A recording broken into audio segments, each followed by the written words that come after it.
Welcome to Richpeace CAD software online lessons. Today, teach you V-Dart. The first method, select the V-Dart tool.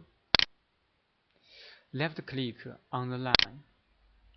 Input the length value. We can confirm the port position. Click OK. We drag a center line of the dart.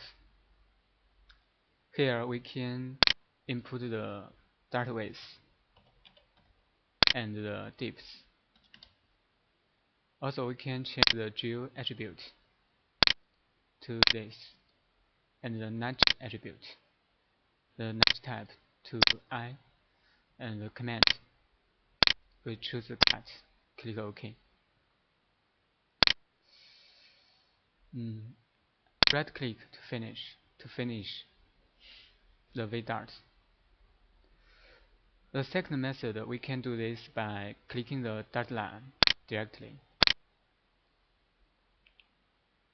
OK, finish. Thanks for watching today's video. See you tomorrow.